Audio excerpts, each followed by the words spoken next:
Hello everyone and welcome back to GPU Price Watch 2025. This is the June installment, and this is a series that I originally did not want to bring back for 2025 because I prefer not to have to keep a close eye on GPU prices to see if they're going up or down or which way. But now that I've been doing this for several months, I'm quite glad that I did bring it back because we've had positivity, optimism. Prices have been getting better, slowly going down over the past 3 or 4 months, and now we have a lot of cards actually available at MSRP.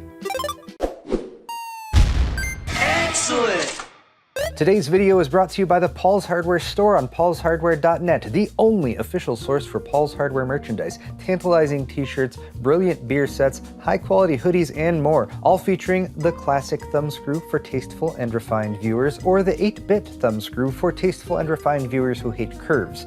New designs are added sporadically and at random, so head over to paulshardware.net and get some of that sweet, sweet merch right now. Or not right now, after you watch the video. Either way.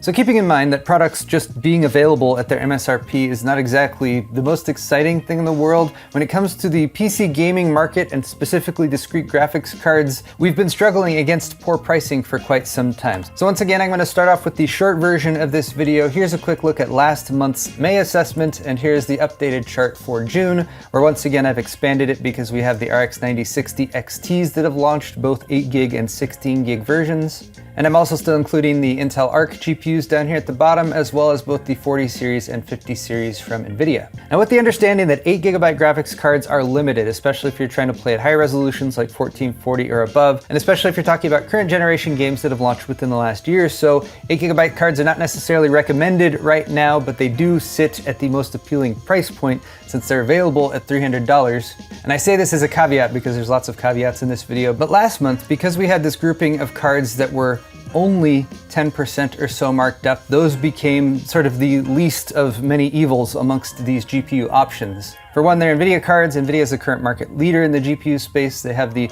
most full-featured software and cross-compatibility and access to features like the LSS4. So avoiding the 8GB cards, you did have cards like the 5060 Ti 16GB available for $480 last month. A $50 markup, yes, but again, we're talking about the least crappiest value, I guess perhaps you could say. But look at this. Look at the June results, and this is only about 2.5 to 3 weeks after May, because I did my May update pretty late in the month because I was gone for Computex prior to that. But despite frustrations with some of the 50 series launches that have gone on and many accusations that have been levied against NVIDIA for their pricing scheme, they have, at the very least, managed to put the products that they're selling onto store shelves or into warehouses for online retailers, and they've managed to have them available at the MSRP. That was already the case for the RTX 5060 8GB last month, but now we had the 5060 Ti 8GB, not a very highly recommended card, but at least it can be found for $380. The 5060 Ti 16GB for $430 was definitely the most exciting addition to this list this month. That said, there's only one of these listings available at Best Buy, and I'm gonna hit refresh and risk this actually going out of stock right now.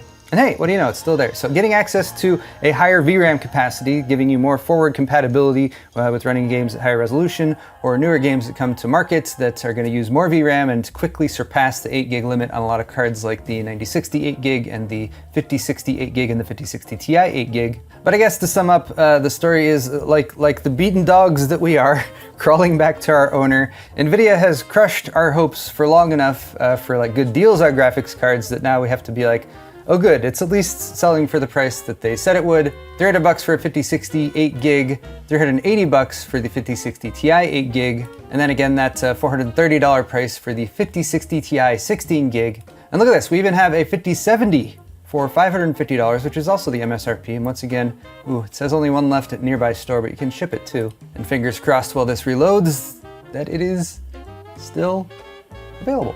Awesome, perhaps a bit of a lull in the summer, like buying frenzy for people.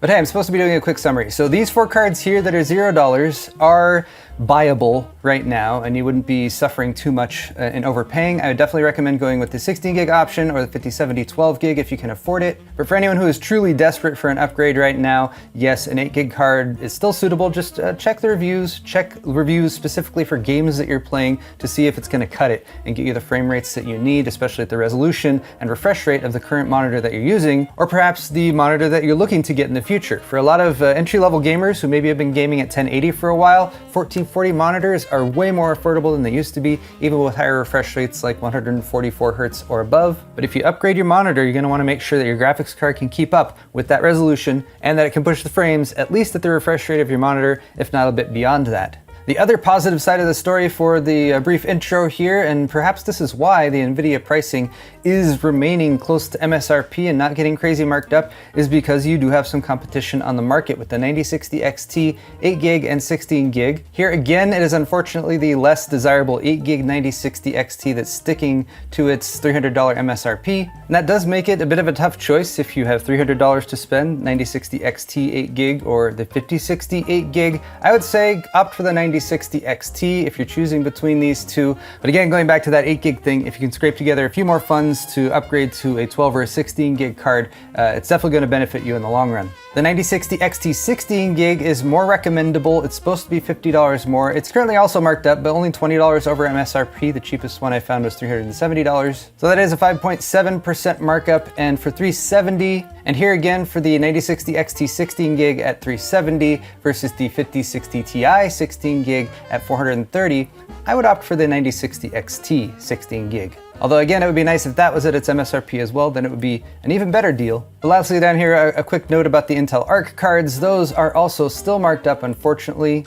We'd have a little bit of a move in the right direction with the B580, the more desirable card, dropping from $310 down to $300. But those are my quick recommendations right now. If you're spending around $400, I'd say the 9060 XT 16GB with that 5060 Ti 16GB as a backup option. If you're looking to spend a bit more than that, the RTX 5070 12GB for its MSRP is a solid buy as well. And then if you're looking for something higher end than those, you're basically gonna have to be overpaying because the higher end GPUs still all command a pretty significant price markup. But I skipped a part at the very beginning of this video because I wanted to get right to that assessment. How am I gathering this data? I'm using PC Part Picker, going by each card chipset and then narrowing that down further by its memory if necessary for some GPUs that have more than one VRAM configuration. And then choosing the lowest price card that I can verify is actually available by clicking through to the product sale page and making sure that it's available for sale, ideally directly from the retailer, not from a third-party marketplace seller, because those can be shady, and you should always double check marketplace ratings before you buy, especially if you see a price that seems too good to be true. So using that lowest possible price and then the average of the cheapest 10 that are available, if there are 10 or more available, then fewer than that if I am choosing a card that has less options in the market, like the B580. And then here you can see the history going back to March when I first started this off. This is the June prices that I just collected. And then over here we have some comparisons. How much did the price change from last month to this month? Did it go down or up? How much more or less than the MSRP are cards selling for? That's universally either at MSRP or above, except for the 7900 XT, and I always have to remind people the 7900 XT has an MSRP of $900, but that was always really bad. These actually sold for more like $700, and in fact, they still do sell for $700 sometimes, so if you are looking for a higher end card and you have a bit of patience and the NVIDIA situation has left a little bit of a bad taste in your mouth, I would recommend keeping an eye out for a 7900 XT 20GB to come into stock for this price, $700. Or cheaper, of course, if you can find it. And that is also part of the reason I did this video, is to give you guys an idea of the prices that are out there. So if you have your sights set on a specific GPU, you can kind of look at what they've been selling for here. And then as you're searching for deals, PC Part Picker is a great resource for that. But PC Part Picker does not index prices from every single retailer across the entire internet. So it's totally worth your while to investigate other options that might be out there. Although again, you should be making sure that you're purchasing from a reputable retailer. Let's do a little bit more detail and go down this full list, starting with the RTX 40 series up here. RTX 40 series is out of production. There's no more of these chips being made, which means the inventory on store shelves was likely produced back at the end of 2024 or the very beginning of 2025. So even though some prices did drop from last month to this month, they were already grossly overpriced. And basically you just can ignore the 40 series for now, unless you find a screaming deal on one somewhere, or if you're looking on the used market, that's still viable. But like a 4060 Ti 8GB, even for its lowest price of $440, is not a good buy when a 5060 Ti 8GB is available for $380. So pretty much any 40 series GPU among these listings is going to have a better option that you can buy that's newer and has more features with the 50 series, or an AMD Radeon option for that matter. So that brings us down to the 50 series, and I feel like in my quick assessment, I kind of covered most of the stuff I wanted to mention about this, which is that it's good to see good asterisk, like good relative to things being crappy, to see cards available at MSRP. It is nice that we saw a $40, $50, $55 price reduction from last month to this month on these cards. And if I was gonna read into this a little bit more, I would say, interesting that we have these cards down here available for MSRP, where there is competition directly from AMD with the RX 9070 and 9060. Whereas up at the higher end, where AMD only has cards that are several years old and are starting to show their age more and more, the prices have remained less competitive.